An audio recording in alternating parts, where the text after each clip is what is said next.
vous nous regardez à Gekedou, Massantan, Zérekore, à Lero et à Mamou, à Poredaka précisément.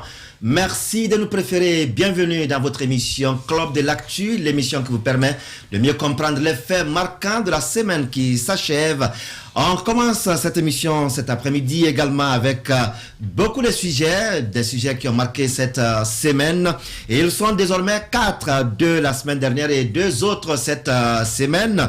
Ce sont bien des prisonniers qui ont bénéficié de la grâce présidentielle. Ils sont 4, Boubacar Diallo alias Grenade, Mamadi Kondé, Madik Sans Frontières, et puis Souleymane Kondé et Ismaël Djoubaté. Condamnés, ils ont tous demandé pardon au président de la République. Ils ont regretté leur attitude, mais les questions qui subsistent depuis ces différentes grâces en cascade, c'est que qui a rédigé ou les courriers de pardon ont-ils été rédigés? Comment est-ce que d'ailleurs c'est parvenu au président de la République? Cette question, on se la pose cet après-midi pour votre plaisir. Et puis politique, on en parlera encore avec la naissance de nouvelles coalitions politiques dans le paysage guinéen. CORED, conversation et convergence pour la renaissance de la démocratie dirigée par l'honorable Mamadou Sylla. La COPED, coalition pour le progrès et la démocratie dirigée par Ousmane Kaba, tous de l'opposition, les partis bien sûr, et la première coalition, elle regroupe une vingtaine de partis, la seconde coalition, 10 partis politiques. Sur quelle base sont fondées toutes ces coalitions aujourd'hui dans le paysage politique? On se pose cette question. Est-ce que sur la base des courants politiques, on n'en sait pas trop, puisque parfois des socialistes, des libéraux peuvent se retrouver pour faire coalition. Alors la question, on se la pose avec beaucoup d'autres sujets qui vont venir s'ajouter à cela. Vous le comprendrez tout à l'heure. 4 invités, les habitués d'ailleurs de ce plateau. Tcherno Souleymane Diallo de Guinée News, bonsoir. Bonsoir Daouda Mohamed, bonsoir à tous. Merci encore cet après-midi d'avoir accepté l'invitation. C'est toujours avec le même plaisir. Et l'autre Tcherno Amadou Mbone Kamara, il est administrateur général du site Guinée 114. Monsieur Kamara, bonsoir. Bonsoir Daouda, bonsoir aux auditeurs. Merci également à vous pour l'acceptation de cette invitation. Alpha Cabinet Sidimé, administrateur général du site actuguinée.org. Bonsoir. Bonsoir mon cher frère. Merci à vous également. Lansana Kamara, il est administrateur général du site Conakry Live.info et correspondant de Quinoa en Guinée. Alors, avant d'aller avec tous ces sujets, je vous invite à suivre à présent la revue de la presse que nous propose Djibril Ba de la rédaction de Espace TV.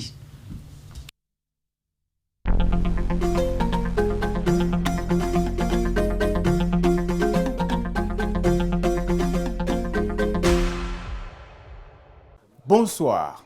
À la une des médias, la situation a été très tendue cette semaine à Kounsitel, à Gawal. Alpha Condé donne des ordres et fixe une condition, titre Guinée 114. En tout cas, c'est l'une des résolutions selon notre confrère du Conseil des ministres de ce jeudi 24 juin 2021. Le chef de l'État s'est prononcé sur la fermeture de nouvelles mines d'or découvertes dans la préfecture de Gawal, notamment à Kounsitel, demandant au gouvernement de diligenter une enquête. Alpha Condé a fixé la condition d'une éventuelle réouverture des sites et n'exclut pas une exploitation industrielle en lieu et place de l'exploitation artisanale. Le site d'information Mosaïque Bar également à sa une, mine d'or de Kounsitel. Le chef de l'État instruit la mise en place immédiate d'une enquête, d'une commission, d'enquête.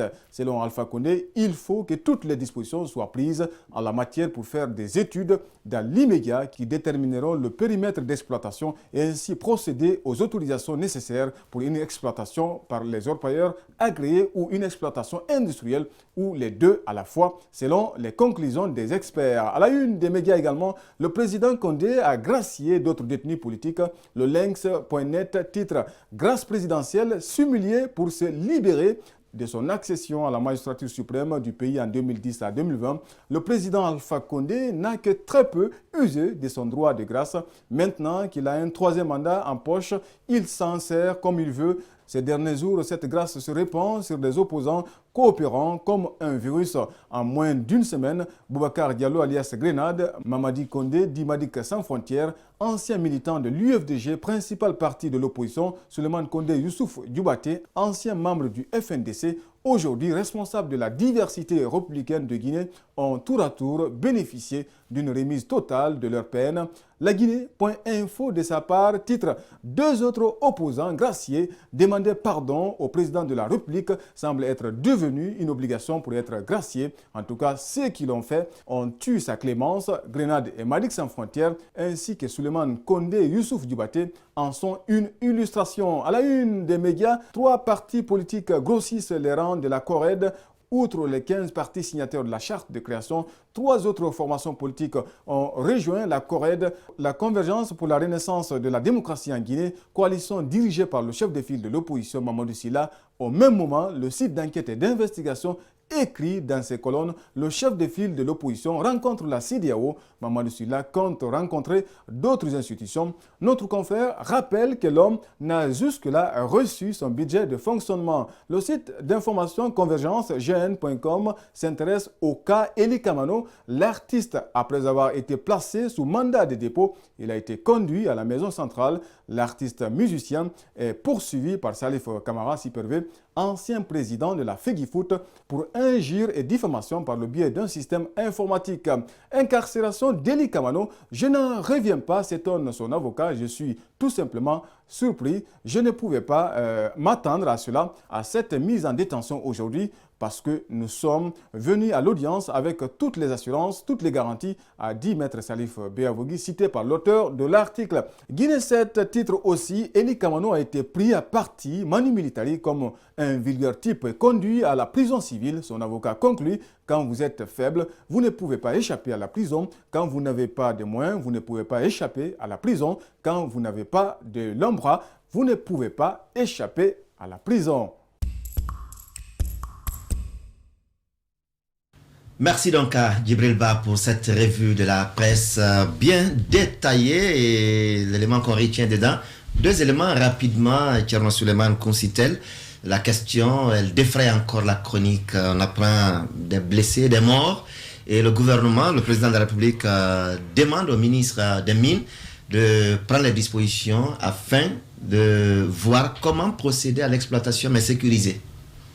Oui, c'est encore une fois quelque chose de regrettable dans ce pays, parce que chez nous, c'est comme si il suffit de rien pour qu'il y ait mort d'homme.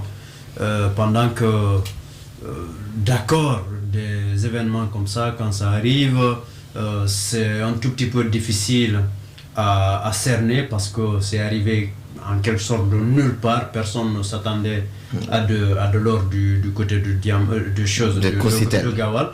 C'est arrivé, peut-être les 2-3 premiers jours, on peut comprendre qu'il y ait de tâtonnement, qu'il y ait de difficultés à mettre en place un système.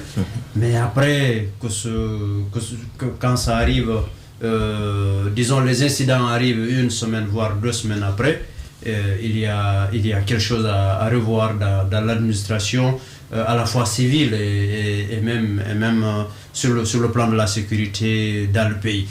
Derrière, quand le président de la République instruit que le ministre ou le ministère des Mines prenne des dispositions, moi je suis bien d'accord, mais qu'est-ce qu'on fait des incidents, qu'est-ce qu'on fait des morts, qu'est-ce qu'on fait des blessés,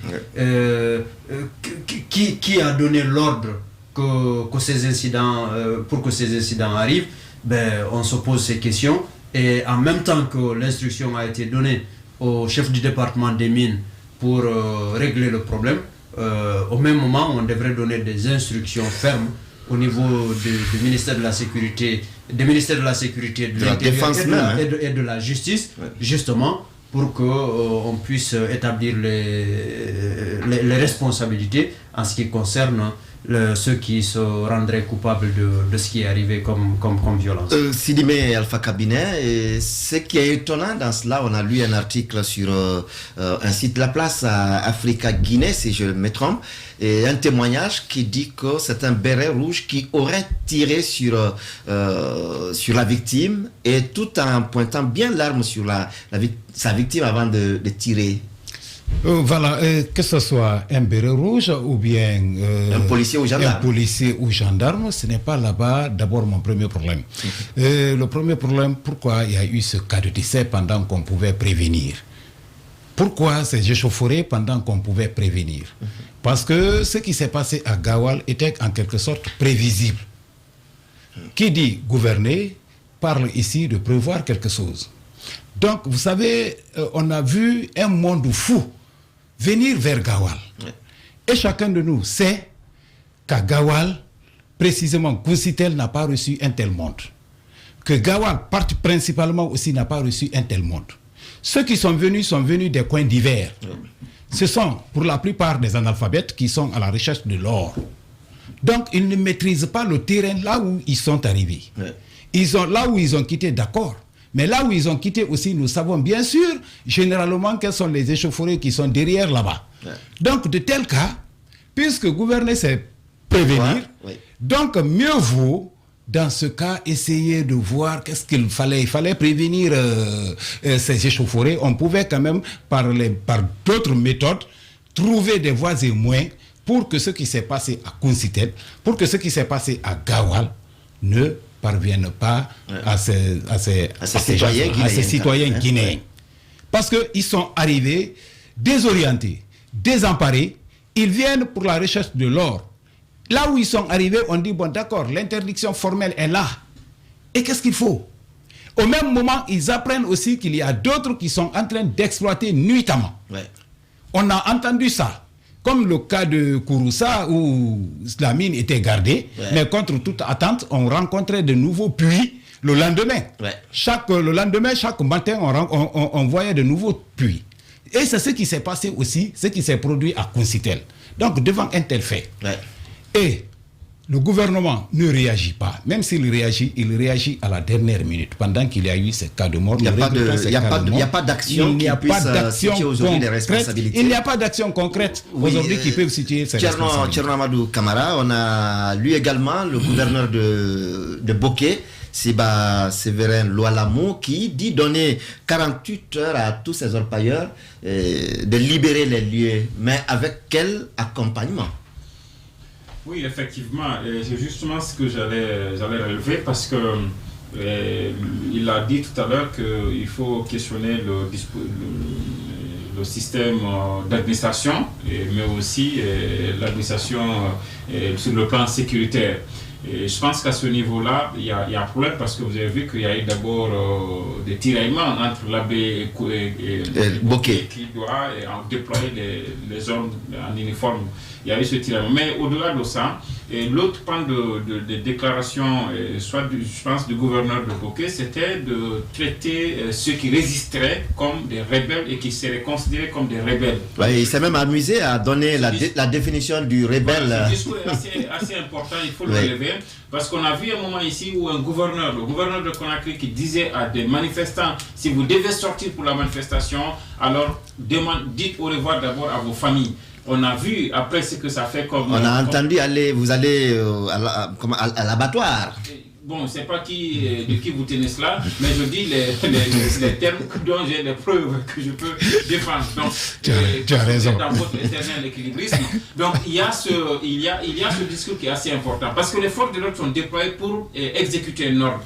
Lorsque celui qui donne l'ordre dit en quelque sorte indirectement au militaire qui est arrêté, qui a l'arme, que celui qui résiste est un rebelle, alors vous l'exposez deux arts. Je ne dis pas que c'est une excuse suffisante pour qu'un être humain tire sur un citoyen qu'il pouvait interpeller et traduire devant la justice s'il lui reproche quelque chose de mauvais. Mais il y a quand même un léger décalage parce qu'il y a une petite avancée. Le chef de l'État n'a pas que demandé au ministre des Mines de mener de travailler à la réouverture des mines, mais il a surtout demandé d'abord, en tout cas c'est le Conseil des ministres qui le dit, il a demandé au Premier ministre de faire en sorte que des des enquêtes soient faites sur ce qui s'est passé. Bon, on sait, Non, c'est pas, non. je termine, non, je ne dis pas que c'est crédible, mais je relève cela à son actif pour dire qu'il y a quand même eu une déclaration du chef de l'État qui demande au Premier ministre de mener des investigations. De l'autre côté, et ça c'est très intéressant parce que c'est la réponse à la question posée. À quand la réouverture de la mine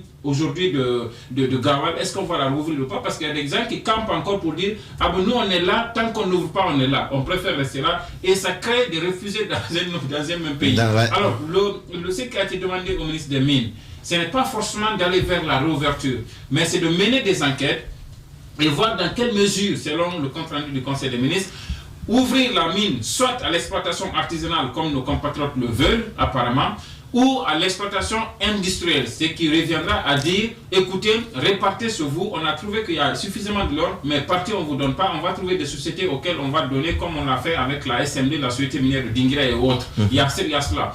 Mais à ce niveau, il y a un ministre des Mines à qui on a donné ces instructions, mais qui apparemment n'est pas enthousiaste. En tout cas, il a prouvé de par ses déclarations, parce que Magasuba explique que pour des recherches, parce qu'il a mis en cause les résultats de la technique qui a été faite 2 ans pour prouver qu'il y a de l'or, il dit non, qu'il faut encore d'autres enquêtes, d'autres recherches qui coûteraient des centaines de milliers de dollars. Ça veut dire que ce qui coûte des milliards, il faut attendre donc que la population attend que le gouvernement trouve des milliards, ou bien alors qu'il passe par le privé pour trouver des milliards, mener de nouvelles enquêtes pour dire non, il y a suffisamment de l'or à Sigiri, à chose, je vais pas dire à Kossitel ou pas. Maintenant, pour clore ce que je dis, il n'est pas, donc ce n'est pas pour demain la réouverture de Kouroussa, de Gawal, et même s'il rouvre Gawal, ce n'est pas sûr que cela soit pour l'exploitation artisanale. Ça, c'est assez important pour nos compatriotes qui campent là-bas. Maintenant, la dernière chose, c'est quoi?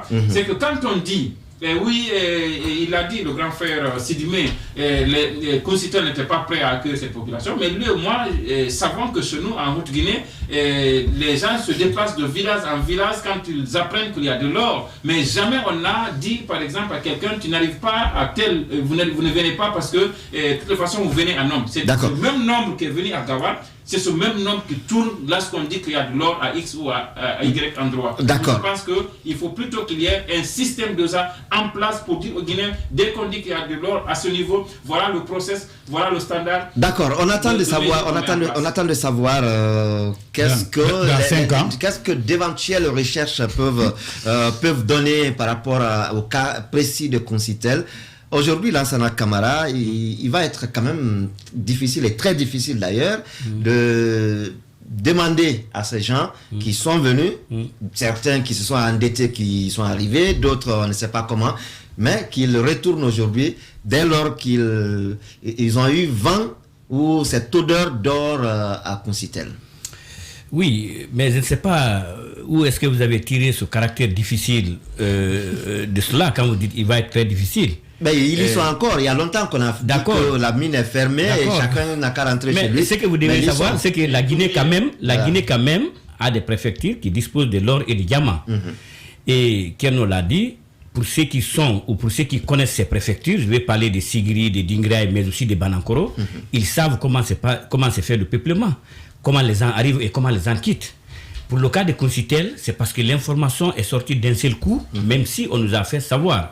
On nous a informé qu'il y a un groupe qui exploitait dans le temps, mais lorsque l'annonce a été faite, et compte tenu des qualités de l'or qu'on a brandi devant la face du monde, et compte tenu peut-être aussi de l'abondance de l'or dans la zone, voilà ce qui a poussé les gens de venir. Sinon, ailleurs, on sait comment ça se passe. Les gens, tu fais ton petit bagage, comme le disait le président Dadis à l'époque, tu prends ton petit sacoche, et puis tu t'embarques un jour, tu dis, je viens à Dinguiraye pour chercher de l'or ou à Sigiri. Alors, c'est à toi de savoir si tu vas faire un an, si ça t'arrange, tu peux rester. Sinon, d'autres aussi ont quitté les mêmes endroits pour retourner saisir. De toutes les façons, je ne suis pas d'accord avec cela. Ceux qui sont venus à Kossitel, qui viennent ailleurs, nous sommes sur la route nationale Mahmoud Dabola. J'ai eu des témoignages de mes parents que, à l'époque, quand vous voyez la route, vous avez l'impression que c'est vraiment une guerre qui a éclaté quelque part. Les camions qui passaient, les motos, et vous savez actuellement l'état de la route, ça faisait des accidents sur la route, etc. Alors, oui, ils sont venus à la recherche de l'or, mais s'il se trouve qu'il y a des raisons valables qui amènent l'État à fermer la zone, les gens doivent pouvoir retourner où ils sont venus. Il n'y a pas à dire, attendez, quand même, entre Koussitel et Sigri, prenons la plus grande distance, c'est entre Koussitel et Sigri. C'est la plus grande distance peut-être, je ne parle pas de Sigri. Non, Mandiana. Bon, Mandiana, alors. Donc la plus grande distance, c'est Mandiana. Mais entre Koussitel et Mandiana, ça ne coûte pas 1 million. Non. Si tu es venu, vraiment, tu dois pouvoir... Ouais, mais il faut avoir ces millions. Il faut avoir ces millions. Non, je ne sais pas.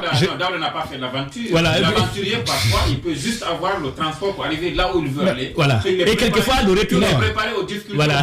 Daouda, je voudrais juste rappeler... je voudrais juste rappeler mon frère Lansana. Ceux qui sont venus de Mandiana, ceux qui sont venus de Sigiri et d'ailleurs pour Koussitel, il y a certains parmi eux qui ont été rançonnés. 1 million 500 pour avoir un puits à Koussitel. Donc, aujourd'hui, qu'allez-vous faire de ces gros montants amassés par-ci et là? D'accord. Ça, c'est une grosse interrogation. Mais je reviens à un vieil adage qui dit qu'on ne peut pas faire des omelettes sans casser des œufs. Vous êtes venu à Koussitel, Alpha Cabinet, vous êtes venu à Koussitel, ça la recette de l'or. Ça se passe ailleurs. Vous payez de l'argent pour aller. C'est de la corruption que vous faites. Parce que vous partez voir des agents, c'est interdit et vous donnez. Je pense que c'est pas normal. Alors si vous financez 10 millions dans ça et que l'État vous dit d'arrêter, vous arrêtez. D'accord. Ça n'a pas commencé que par Koussitel. Moi, je voudrais vous dire encore une fois, je m'inscris sur cette logique avant de finir. On l'a dit ici. J'ai dit encore une fois. J'ai dit encore, parce que quand moi je prends le pour et le contre, pour avoir fait certaines zones minières, pour avoir été là-bas, j'ai dit l'exploitation artisanale aujourd'hui de Koussitel va créer plus de dommages à Koussitel et à Gawal que de bonheur pour les fils de Gawal qui sont là-bas. D'accord. Alors si on doit l'exploiter, il faut faire des recherches, il faut connaître la zone, délimiter la zone et connaître la procédure d'exploitation. Sinon, on va créer toute sorte de mots là-bas. Une petite réaction justement par rapport à ce que vient de dire Lansana entre autres. C'est-à-dire que quand l'État décide qu'il faut fermer la mine en attendant de savoir ce qu'il va en faire, c'est l'État quand même. Il doit pouvoir trouver les voies et moyens pour pouvoir faire arrêter ça. Ça ne veut pas dire qu'il faut utiliser la force, le bâton. Il faut peut-être allier la carotte et le bâton en même temps avec beaucoup de sensibilisation pour faire comprendre aux gens qu'ils pouvaient peut-être exploiter la zone et gagner ce qu'ils pouvaient gagner. Mais derrière, si l'État organisait davantage les choses, il pourrait mieux gagner et avec plus de sécurité. Moi, je crois que c'est ce qu'il faut que l'État, c'est à cet exercice que l'État devrait se prêter. L'autre chose, c'est la réaction évoquée par Thierno ici, du ministre des Mines. Il semblerait qu'il est moins enthousiaste et c'est à mon avis tout à fait normal. Il le fait en connaissance de cause parce que tous nous savons, nous venons de sortir de 3 jours de formation dans le secteur minier. Nous savons que l'une des caractéristiques de ce secteur, c'est que l'exploitation, ça doit coûter. Enfin, les projets doivent coûter. Et le coût commence par l'exploration. Donc, tu ne peux pas t'asseoir dans un bureau entre 4 murs, décider que Koussitel c'est une zone minière. Maintenant, il faut... Non, il s'agit de l'exploitation industrielle. Non. Il parle de l'exploration. Il faut d'abord savoir, il faut explorer qu'il y a bel et bien, qu'il y a bel et bien, et la terre va aussi tout. Non, ça l'est pas, parce que là, on a en fait... Non, vous allez permettre que Thierno... Non, Amadou, ce n'est pas ça. Il ne s'agit pas d'une société minière qui vient exploiter et qui dit je fais l'exploitation. Il s'agit de citoyens qui eux-mêmes disent on a trouvé de l'or. Après l'État dit non, venez, nous on va chercher pour voir s'il y a de l'or. On vous dira après, on va voir. D'accord, c'est une réalité, ce que vous dites, mais on ne peut pas quand même, comme Thierno est en train de le dire, on ne peut pas quand même tout de suite dire aux gens qu'il y a de l'or. Parce que vous avez trouvé, il faut travailler dans la recherche. Est-ce que les différentes localités de Mandiana, où les gens sont en train d'exploiter, ils ont eu besoin que l'État fasse... Ce sont des zones connues. Oui, Thierno Souleymane. Non, même pas ça. A la parole. On va faire un effort pour se comprendre entre nous. On parle de l'or là. Il y a des années, on parle de pétrole offshore en Guinée. Pourquoi les gens ne se ruent pas sur Fatala sur l'Atlantique. C'est parce qu'ils ne peuvent pas. Donc l'État est dans son droit. Quand on dit qu'il y a une substance valeureuse quelque part, l'État est dans son droit d'organiser les choses prendre les dispositions. Maintenant, s'il y a assez pour qu'il y ait une exploitation industrielle, en ce moment, trouver des partenaires qui vont le faire. S'il n'y en a pas, ou même s'il y en a, peut-être déterminer une zone où l'exploitation industrielle va se faire et une autre où l'exploitation parce que ça aussi c'est organisé. Je ne sais pas comment ça se fait dans la pratique, mais je sais qu'à un moment donné, du côté de Sigiri, il y a eu un projet de morcellisation des espaces pour permettre à l'exploitation artisanale de s'opérer et de façon légale. Donc je crois que c'est une question. Oui, mais il faut on va évoluer. Il faut qu'on avance. On va évoluer. Vous allez accepter. On va évoluer en une minute. En une minute. Non, Tcherno a la parole. En 30 secondes rapidement. En 30 secondes. Il y a un risque de discrimination. Quel est le risque de discrimination? Ce sont les Guinéens de Mandiana, de Kouroussa et de Dinguiré qui sont venus à Gawal, sur le territoire national.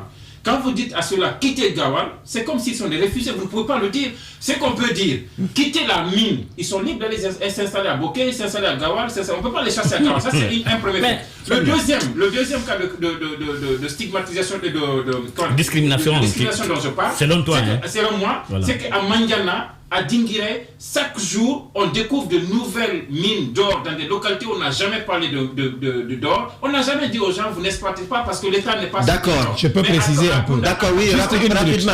Juste une minute, je précise pour mon cher frère. Non, vous avez votre opinion à dire. Voilà, d'accord. Allez-y. Il n'y a pas de discrimination sur ce cas précis. D'accord. La pratique dont il parle là, c'est qu'il oublie, à Mandiana et à Sigiri, il y a d'abord des machines qu'on appelle Kumbeni, 52 ou 50 combien là.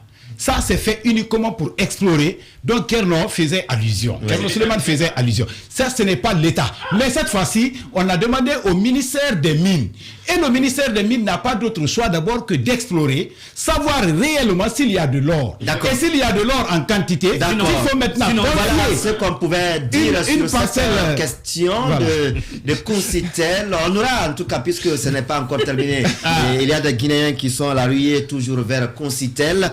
Et cette même semaine, Tcherno Suleiman Diallo, on assiste d'ailleurs, parce que l'épisode continue encore à nous donner, le feuilleton continue à nous donner des épisodes. C'est bien ce bras de fer ou quoi entre la Lonagui et Guinée Games?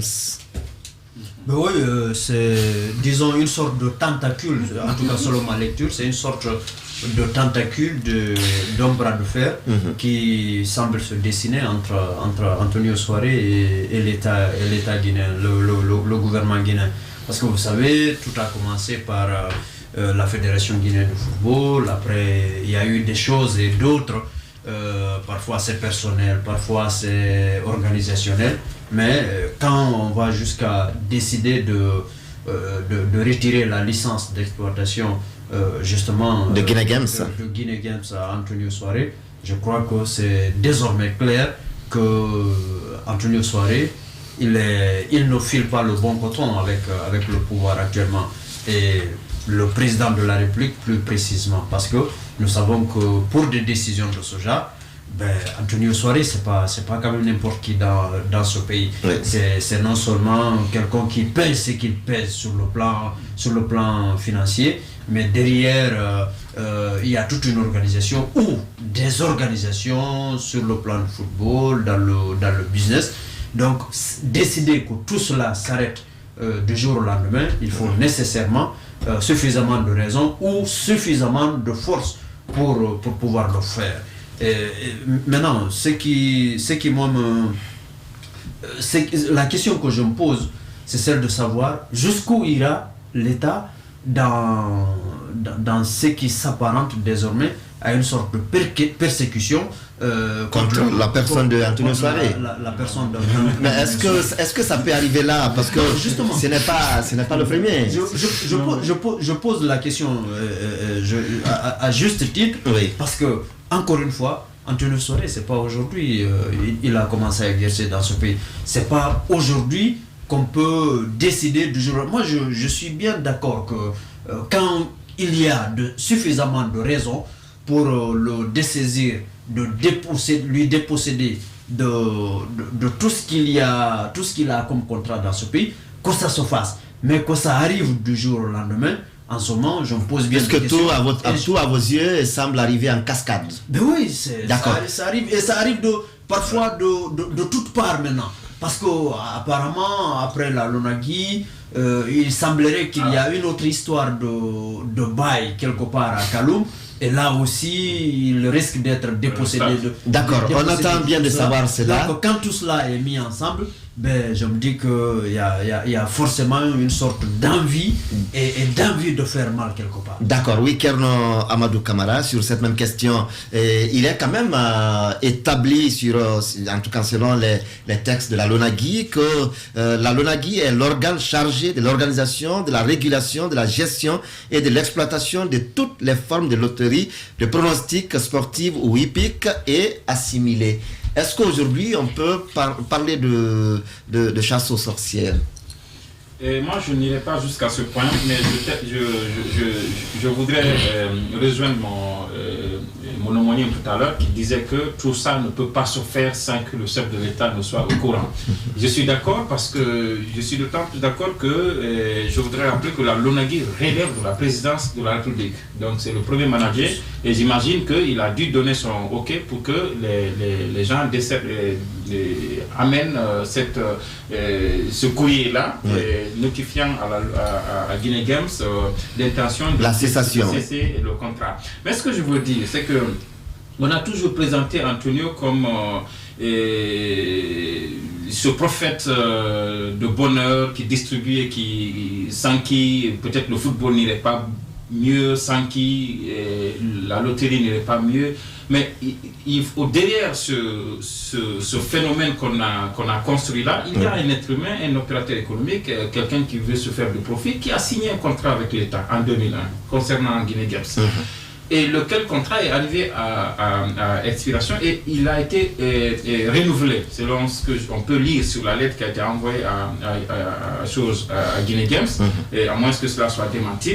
Et cela aussi arrive à expiration. On est dans la perspective d'une possible relance, sinon reprise donc de ce contrat. Alors la Lonagui, qui est au nom de l'État chargé de ce domaine-là, décide au vu de l'expérience qu'il y a eu avec Guinée Games, désormais de ne pas renouveler cette licence-là, soit l'accorder à une autre société ou la Lonagui elle-même se l'approprier comme elle l'a fait avec PMU Guinée. Il n'y a pas un drame dans ça, surtout que lorsque la Lonagui, à moins que cela soit démenti, parce que jusque-là on n'a pas eu la chance d'avoir la version de Guinée Games encore, la Lonagui nous explique que depuis que le PMU a cette expérience-là, il ne déclare pas avec transparence les gains qu'ils obtiennent. C'est comme si vous dites dans les sociétés minières, les communautés ont 10% du capital de chiffre d'affaires de la société minière, mais après, les communautés ne savent même pas c'est quoi le chiffre d'affaires de la société minière. Donc, l'État a des bénéfices à avoir sur les chiffres d'affaires que Guinée Games réalise,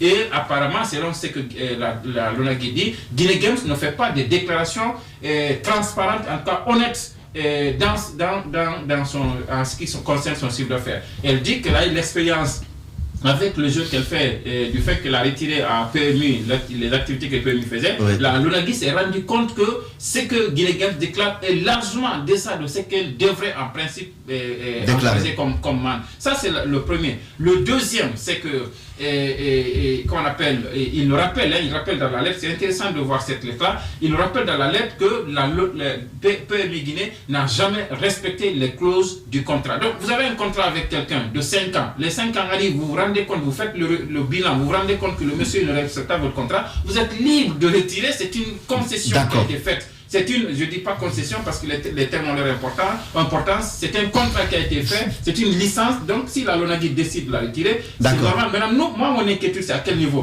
C'est qu'à ce niveau-là, on ramène à l'État quelque chose que le privé faisait déjà. Dans le pétrole, c'est passé sans bruit. Aujourd'hui, l'importation du pétrole, c'est une institution étatique qui a été mise en place. Donc, on a ramené ça au niveau de l'État alors que d'autres sont en train d'aller vers la privatisation. Maintenant, est-ce qu'il y aura une bonne gestion? Ça, c'est une question légitime qu'il faille se poser. Oui, Lansana Kamara, sur cette question, il est quand même clairement dit, en tout cas dans les textes, qui régissent le fonctionnement de la LONAGUI. Il a dit que la LONAGUI peut faire l'exploitation mixte avec un privé, donc ce qui signifie qu'aucun privé ne peut avoir le monopole de l'exploitation des jeux de loterie sauf l'État à travers la LONAGUI. Et de l'autre côté, il a dit également la LONAGUI peut être actionnaire lorsqu'elle autorise à un privé à exploiter les jeux de loterie. C'est quand même des questions aujourd'hui qu'on peut se poser. Est-ce que c'est une guerre ciblée contre Antonio Soare ou c'est de l'arnaque? Excusez-moi. Non, écoutez. Excusez-moi, Lansana. Si Lansana le permet. Non, Lansana le placer Regardez. Oui. C'est une entreprise qui a été créée par un privé. Il a développé jusqu'à un certain niveau. On peut soupçonner, on peut accuser même Antonio Soare de tous les morts d'oiseaux. Moi, je n'ai rien à voir avec Antonio Soare, que ce soit sûr. Je ne le connais pas, il n'y a aucun contact. Non, mais vous pouvez le connaître, c'est un Guinéen quand même, c'est pas un problème. Vous savez, il faut que ce soit clair pour tout le monde. Mais ce que je sais, c'est que pour quelqu'un qui a mis sur pied une entreprise, il l'a fait évoluer, il l'a développé jusqu'à ce qu'il engrange comme ressources. Moi, je suis entièrement d'accord que l'État use de son droit pour pouvoir récupérer ce qu'il doit lui revenir dans une entreprise. Mais décider du jour au lendemain de dessaisir celui qui a fondé... Ça n'a pas été du jour au lendemain. D'accord, peut-être que ça va être...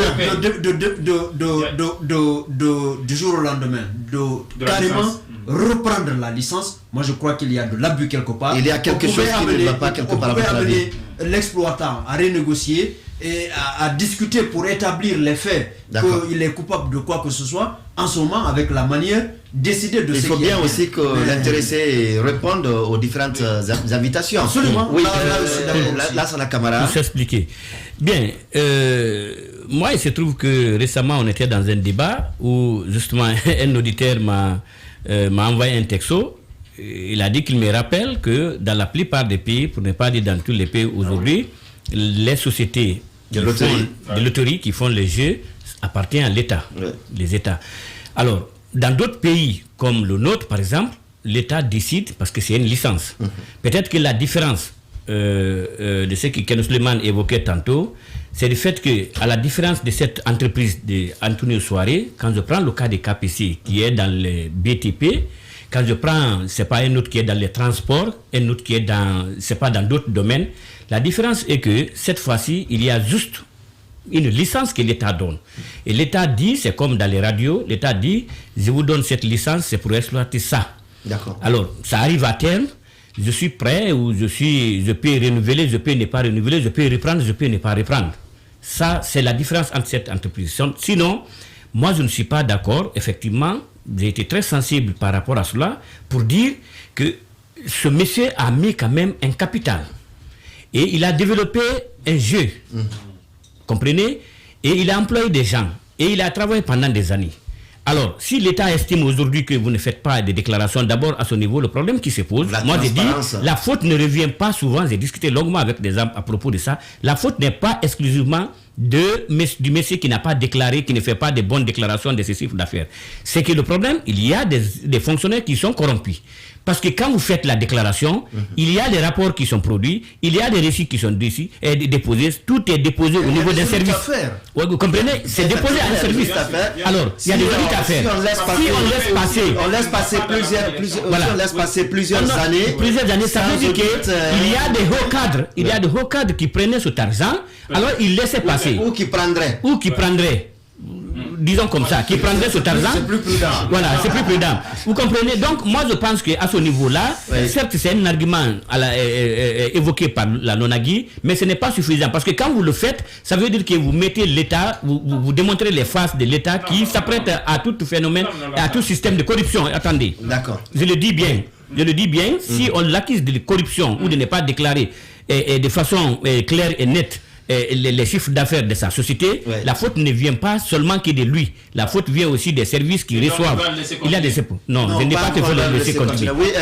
Donc, je voudrais conclure. Permettez que je conclue. Je voudrais conclure que, à mon entendement, si l'État n'était pas parti à cette vitesse, c'était vraiment de faire, à défaut de faire une gestion mixte comme ils l'ont dit, mais c'est vraiment de renouveler le contrat du monsieur parce que c'est un effort qu'il a eu à faire. D'accord. Pour ne pas décourager les investisseurs.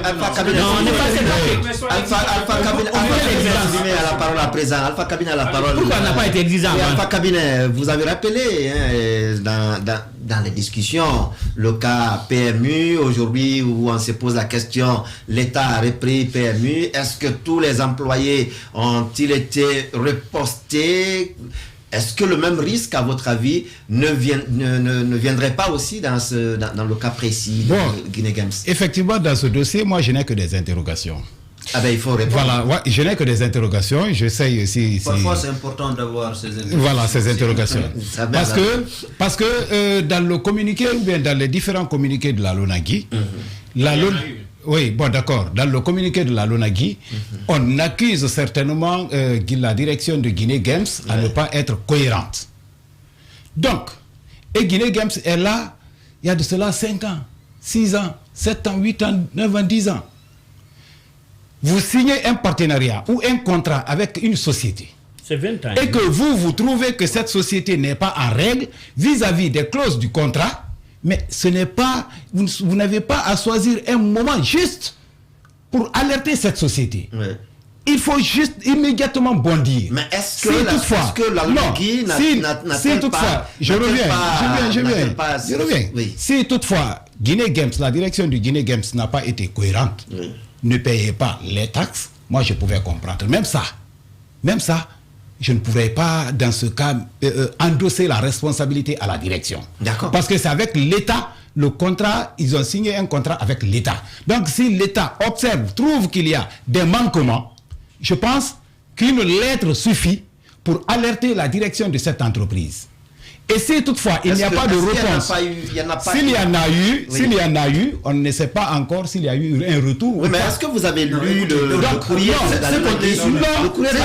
Excusez-moi, ce qu'on insinue comme accusation contre Antonio Soare est suffisamment grave pour, disons, initier une enquête, éventuellement poursuivre le monsieur. Mais tu ne peux pas insinuer que le monsieur il ne paye pas, il n'est pas correct, il ne respecte pas les choses. Justement. Après, juste décider que tu vas résilier le contrat. Donc, ça ne se justement. pas. D'accord. Derrière, ça c'est juste décider. Attention.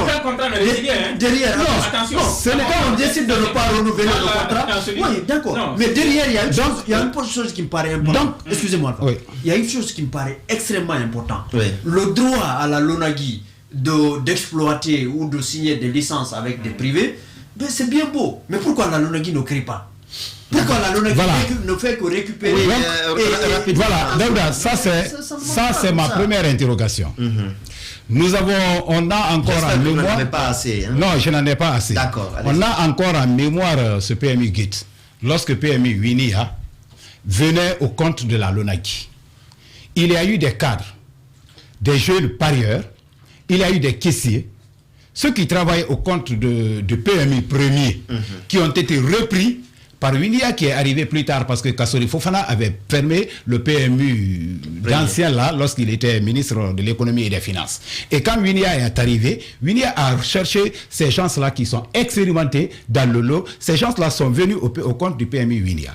Il y a eu une transition extrêmement difficile entre ces cadres, ces responsables, ces chefs de département de PMU Winia vers la LONAGUI.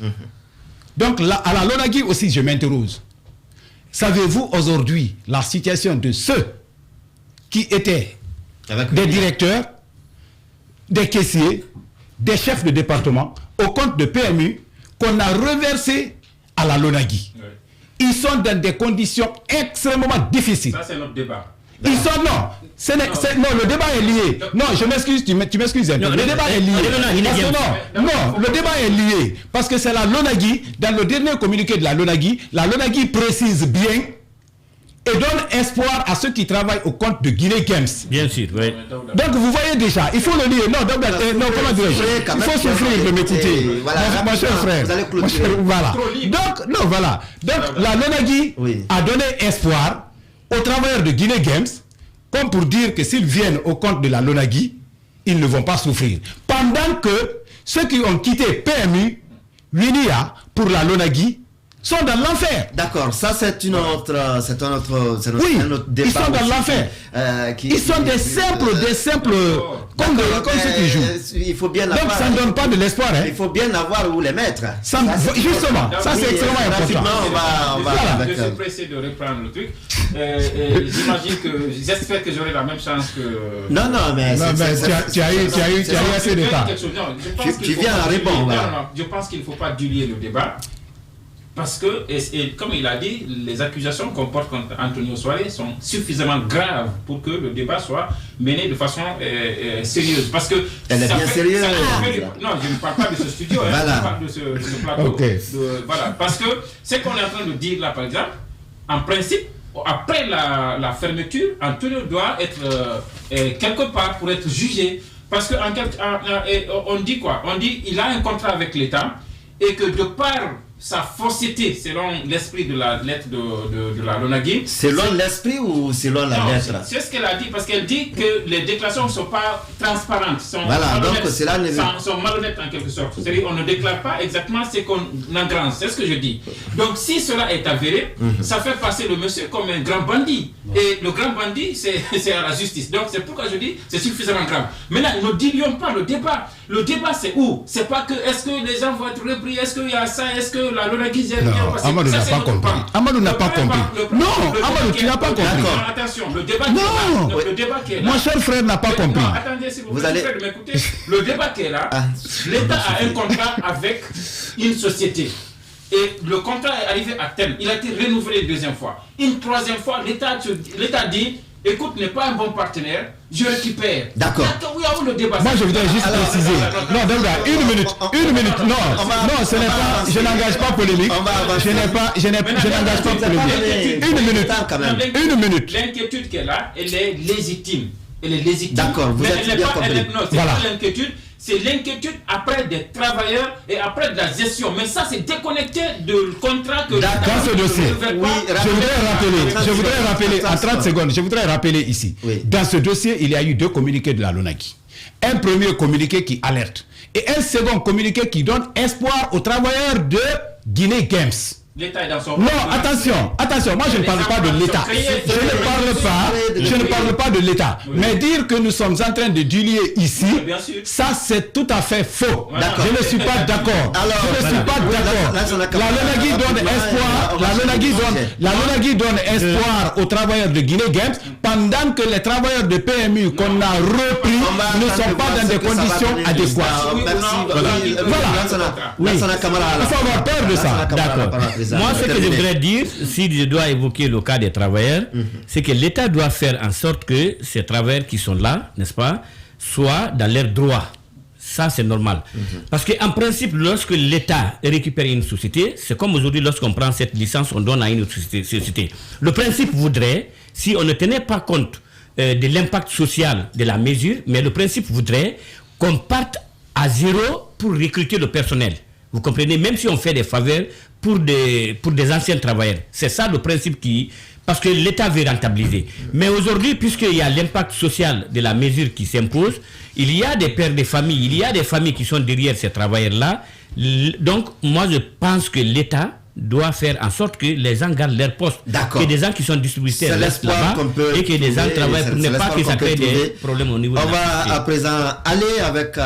un autre sujet, ce sujet il est bien politico-judiciaire, je disais ils sont désormais quatre anciens prisonniers qui ont demandé pardon, qui ont regretté leur attitude, leur comportement et du coup ils ont été graciés. La première question qu'on se pose, est-ce que faut-il désormais passer forcément par le pardon pour être gracié par le président de la République ou tout au moins quelle lecture Amadou Camara, vous faites de ces cascades de grâce du président, bien que ce soit dans son, comment on appelle ça, ça relève de sa discrétion. Oui, mais bien sûr, vous savez, c'est ce qu'on nous a toujours chanté, et c'est ça la réalité, c'est la discrétion du chef de l'État de faire la grâce.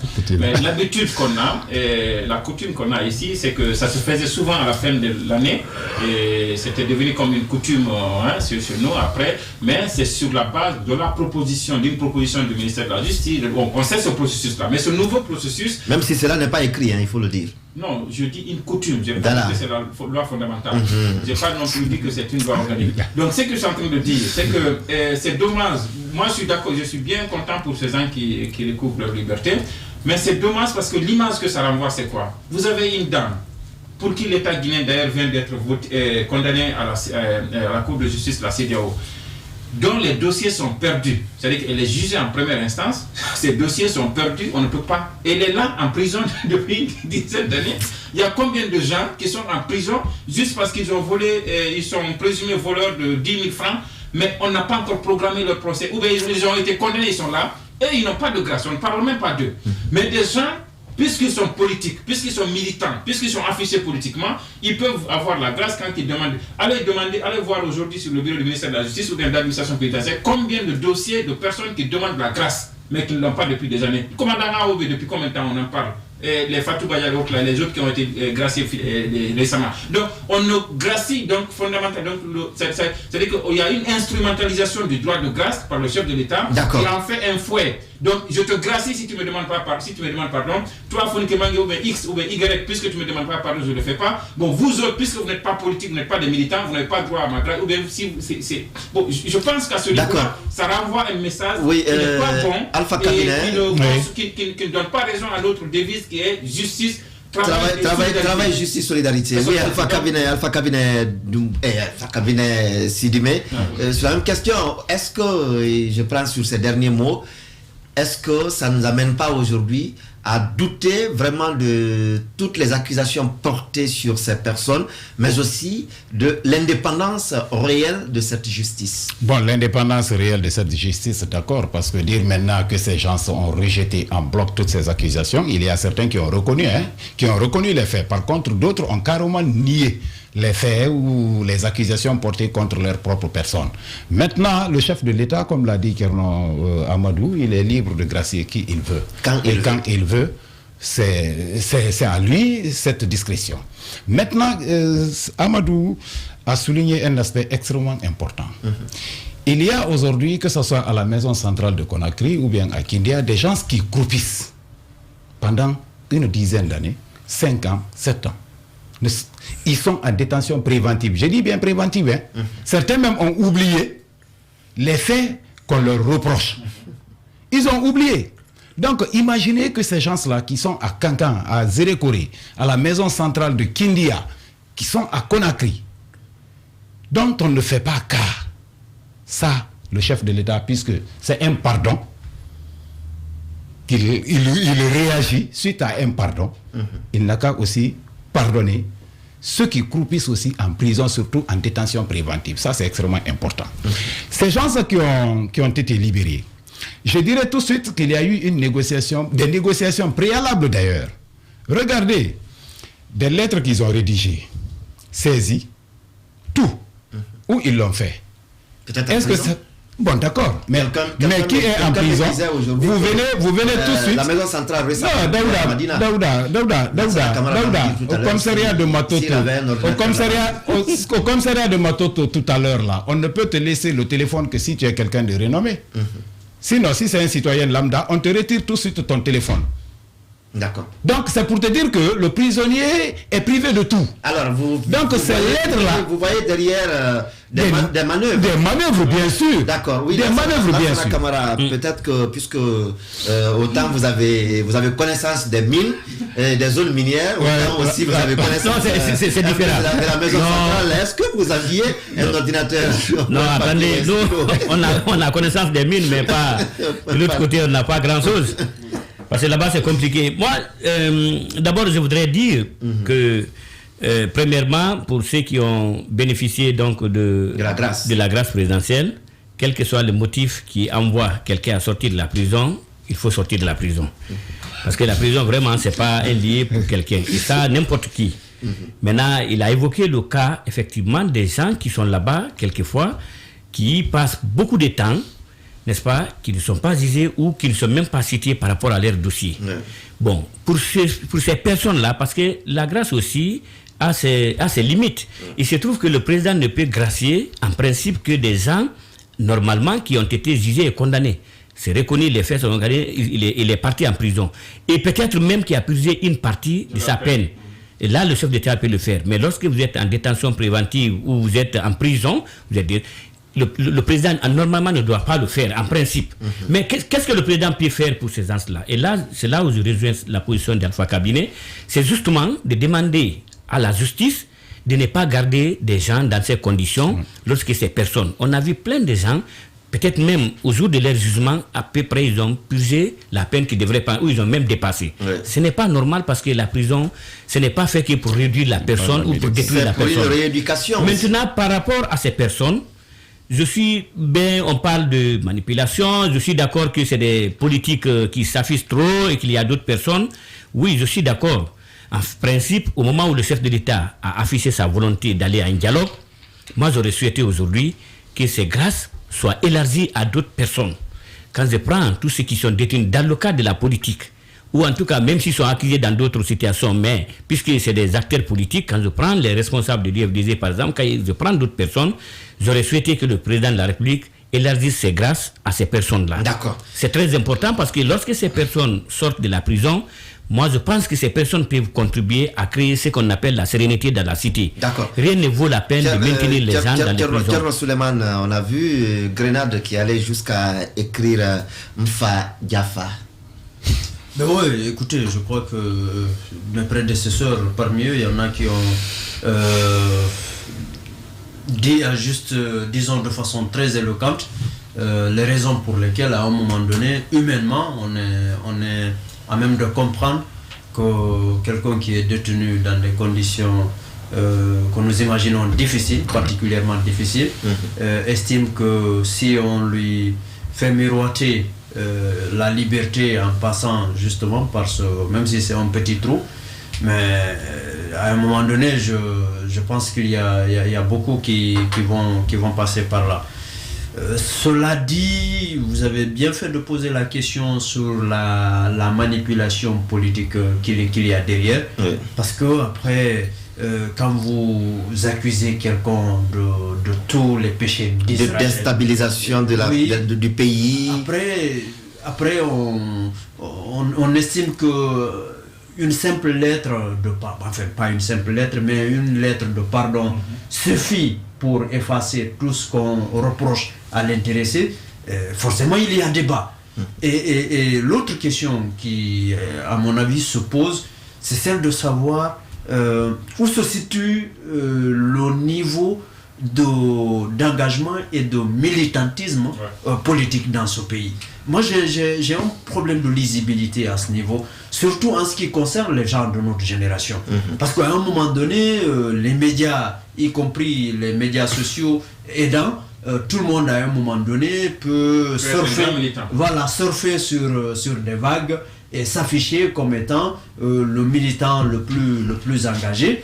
Mais après, quand il suffit, encore une fois, je ne minimise pas les difficultés que les gens traversent en prison, mais quand il suffit de sortir de prison pour changer d'attitude, changer complètement de langage et changer même de camp politique, ben, à un moment donné, il y a de quoi s'interroger. Parce que moi, encore une fois, la main sur le cœur, je suis très sensible à la situation de quelqu'un comme Madik, comme Souleymane Kondé, qui vivait plus ou moins dans des situations, en tout cas loin de ce que nous traversons comme difficulté, et puis qui se retrouvent du jour au lendemain dans les quatre murs ici. Je suis bien d'accord que eux, quand ils ont l'opportunité de s'éclipser de Coronti, qu'ils saisissent l'opportunité. Mais après, s'il faut aller s'afficher avec ceux sur lesquels on crachait dessus, même si pour Madik sans frontières, il a eu quand même l'honnêteté de dire à un moment donné qu'il faisait ce qu'il faisait plus par frustration pour le fait que sa famille ayant été militée, ayant milité au sein du RPG, et donc n'ayant pas bénéficié du partage du gâteau, il était frustré pour cela. Ça, je l'ai suivi sur vos ondes ici. Je suis, à un moment donné, je peux comprendre, mais de grâce, quand vous avez demandé la liberté, on vous l'a offerte. N'oubliez pas, ne ravalez pas tout ce que vous aviez dit. Oui, mais ça dépend du deal. Vous avez le droit de garder Non. Ça dépend du deal s'il y en a qui est derrière. Vous avez le droit de garder le silence et de partir. Ils ne peuvent pas. Tel n'a pas été le contenu du deal. Ça dépend. Voilà, ça dépend. Vous n'êtes pas sur la même longueur d'onde que Tcherno. Tcherno ne l'a pas dit, c'est vous qui me l'avez dit. Non. Kerno souhaiterait qu'il se comporte ainsi. Là, ça c'est une leçon de morale. Oui, tout à fait, je suis d'accord. Pas tout le monde. Oui. Et la morale commande la politique. Ceux qui pensent que la politique peut se faire sans morale, c'est eux qui n'ont pas compris la politique. Et ce sont des militants. Il a dit quelque chose au début de son intervention qui m'a accroché. Et ça nous envoie à nous poser la question sur le niveau de militantisme de ces gens. Alpha Condé a fait combien de temps en prison? Est-ce que ça l'a amené à se régner, à dire que non, j'abandonne le RPG parce que je vais avoir ma liberté? Non. Ce sont des gens, à un moment donné, qui tenaient des discours assez caustiques, assez durs, et qui se faisaient passer pour des opposants à Alpha plus que c'est lui-même. Et il a suffi, je ne dis pas de seulement, parce que même un seul jour de prison, ça compte, mais il a suffi qu'il soit pour quelques mois en prison pour que ces gens-là, et qu'on leur fasse croire qu'ils peuvent faire 10 ans pour le cas de Grenade en prison, pour que ces gens-là disent, écoutez, si ma liberté, je peux l'avoir, je suis prêt à écrire pour demander pardon, je suis prêt quand je sors à passer dans les médias pour dire ce que je dis. Je pense que on peut avoir la grâce présidentielle, sortir de prison, continuer ses convictions. Maintenant, s'il existe un deal, comme vous l'insinuez, s'il existe un deal au nom duquel on dit aux gens, sortez de prison, mais abandonnez la politique, parce qu'il y en a aussi qui ont dit qu'ils abandonnent, par ceux qui sont rentrés d'exil ou ceux qui sont là, il y en a qui ont dit qu'ils ont abandonné. Est-ce que le deal, c'est dire abandonner? Si c'est le cas, ça ne fait pas honneur à quelqu'un qui a fait 40 ans. Moi, je ne crois même pas à cette version. Si vous permettez. Il faut terminer. Ça ne fait pas honneur Si vous à quelqu'un permettez, qui a parce fait que... 40 ans et qui dit être engagé pour le pluralisme, la pluralité d'opinions, de dire non, pour que vous soyez libre, acceptez que seul... Oui, ça dépend de la position de force dans laquelle vous vous retrouvez. Oui, rapidement. Oui, effectivement, ça dépend du contenu du deal. Le président de la République... S'il y en a, bien sûr. Non, il y en a eu. Ah, d'accord. Il y en a eu. Lui, il essaye. Je suis entièrement d'accord avec eux. C'est ce qu'en principe, on doit faire. Parce que s'ils sont réellement des militants convaincus, c'est ce qu'ils doivent faire. Mais vous savez, il a dit quelque chose de très important. Il dit le cas Madic Sans Frontières, il dit qu'il est arrivé à l'UFDG par frustration. Comme beaucoup. Donc, vous voyez. Mais en politique aussi, n'oubliez pas que c'est un jeu d'intérêt. Vous prenez Boubacar Diallo, alias Grenade, qui l'a dit ici, abandonné par sa famille politique. Donc, il trouve une opportunité. Non, que ça soit vrai ou faux, mais il l'a dit. Et puisque c'est lui qui était entre les 4 murs, et s'il le dit, moi, jusqu'à preuve du contraire, je le crois. Mais moi, je le crois rapidement. D'abord, moi, je ne peux vraiment pas me fier à cette version. À cette insinuation de deal. Voilà, de deal. Mais si tel est le cas, encore une fois, je pense que ce n'est pas raisonnable de la part de ces personnes, à part le cas de Madic Sans Frontières, Ken Suleiman l'a dit. Madic Sans Frontières, parce que quand vous dites c'est parce que je suis frustré, je voudrais les montrer cela. D'accord, ça vous êtes dans un combat, c'est vous qui le savez. Mais ça, si vous meniez, si de par le passé, vous étiez dans un parti politique par conviction, et que vous meniez le combat par conviction, et c'est cette conviction qui vous envoie en prison, moi, je pense que la moindre des choses, c'est d'accepter votre sort, et quand vous sortez, à défaut de continuer votre militantisme, mais de ne pas, comme il a dit, de retourner carrément votre canot en pensant que Abouakar, comment il s'appelle, Grenade, moi je pense que c'est vraiment la jeunesse qui joue sur lui, parce que le fait de dire on m'a pas donné à manger, on m'a pas donné à... Non, il est plus grand aujourd'hui que ça. Et je pense qu'il ne peut pas dire on ne peut pas dire que dans tout le parti de l'UFDG, ici ou ailleurs, il n'y a pas de responsables, ne serait-ce que moralement, qui n'ont pas été sympathiques vis-à-vis de lui. D'accord. Et aujourd'hui, il y a certainement d'autres qui pourraient être prêts à l'aider ou à l'accompagner. On va aller dans le dernier virage de cette émission, en tout cas pour aujourd'hui. Et puisqu'on en parle d'ailleurs, on a aujourd'hui l'impression que la politique a vraiment ou est en train de perdre ses vertus en Afrique chez nous. La conviction, on la clame, mais elle ne semble pas être la matière aujourd'hui qui sous-tend notre engagement politique, au point que les courants s'entremêlent, même si le gombo et le taro peuvent se mettre ensemble dans le seul but de nous produire un lafidi. Et ça m'amène à tomber sur les différentes coalitions qui naissent aujourd'hui en République de Guinée. On voit des libéraux, des socialistes, chacun se retrouve ensemble, même si les idéologies ne sont pas les mêmes. On a vu, je parlais tout à l'heure de la CORED, qui est Convergence pour la Renaissance de la démocratie, dirigée par Mamadou Sylla, mais aussi la COPED, Coalition pour le progrès et la démocratie, dirigée par Ousmane Kaba. Quelle lecture vous faites de ce mélange hétérogène idéologique, bien sûr? Voilà, c'est une autre difficulté de lisibilité que nous savons. Parce qu'en plus de ce mélange idéologique, il y a aussi le fait d'être à la fois l'allié et l'opposant du même régime. C'est-à-dire, un jour vous êtes l'allié, le lendemain vous êtes opposant au même régime. Je pense que cela, en plus de ce que vous avez évoqué comme difficulté sur le plan idéologique, ça amène vraiment à se poser des questions de savoir ce qui est devenu la politique dans ce pays. Parce que c'est une sorte de jeu d'intérêt à outrance, où les gens viennent, ils n'ont Dieu et d'égard que pour leur poche et pour leur ventre. À un moment donné, je crois qu'on devrait enseigner ou reprendre à enseigner la simple devise de la Guinée, à savoir travail, justice et solidarité. Et surtout commencer par le travail. Parce que je me dis qu'on a des difficultés aujourd'hui sur le terrain politique, beaucoup plus parce que la majorité des gens, ils pensent que le fait de militer dans un parti, c'est une sorte de gagne-pain, le militantisme. Ils oublient qu'il faut travailler et gagner sa vie ailleurs pour pouvoir porter ses convictions et éventuellement changer ce qu'on trouve à changer dans la façon de faire de l'adversaire. Donc, encore une fois, c'est difficile ce mélange. C'est même indigeste à un moment donné. S'il nous était donné de consommer ça, ça aurait été très difficile.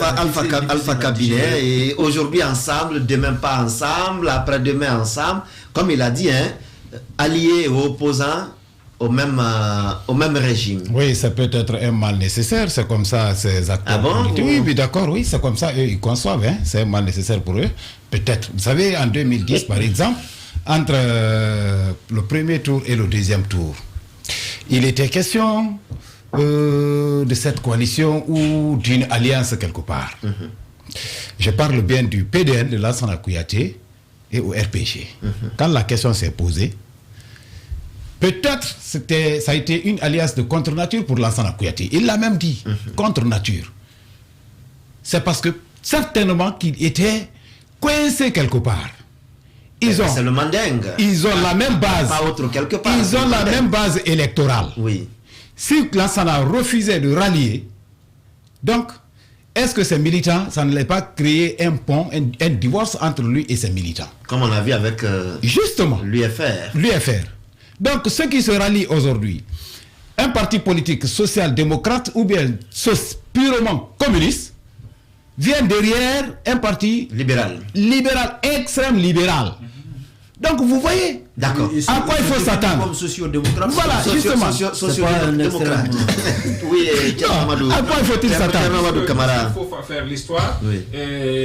Pas une longue histoire. Oui, non, parce qu'on est vers la fin. Si cette expérience avec Kouyaté peut constituer une excuse pour ceux qui se marient dans des mariages contre nature, je ne sais pas ce que vous dites.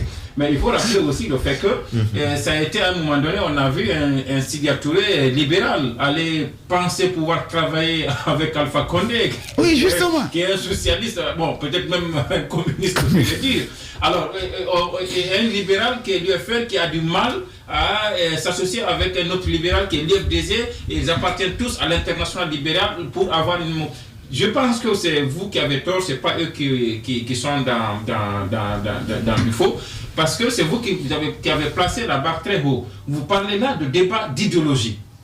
Mais eux, ils ne sont pas dans ça. On n'est pas à ce niveau ici en Guinée aujourd'hui. Oui, je suis d'accord. Parlé tout à l'heure de frustration. Quelqu'un dit parce que je suis frustré, parce que mes parents n'ont pas eu de poste, parce qu'on ne m'a pas récompensé, je suis allé vers tel. Donc il n'y a pas d'idéologie dans ce ne sont pas des partis politiques. Ce sont des entreprises que vous savez qui appartiennent à des gens qui savent avoir des postes, des gens qui occupent des postes qui veulent revenir au système. Ce n'est pas des partis politiques. Autant qu'ils soient l'UFDG, le RPZ, tous ce sont des entreprises et ce sont des associations. Oui, Lansana Camara pour clôturer cette partie. Je voudrais dire que pour une des rares fois que je sois d'accord avec mon frère Kernon pour dire qu'aujourd'hui, regardez, quand vous prenez même la dénomination, n'est-ce pas, ou je ne sais pas, l'appellation de ces coalitions politiques, vous avez dit, tantôt on parle de renaissance de la démocratie, ça ne veut absolument rien dire à mon avis. Renaissance de la démocratie par rapport à quoi? La démocratie c'est un système de gouvernance, ça ce n'est pas une idéologie.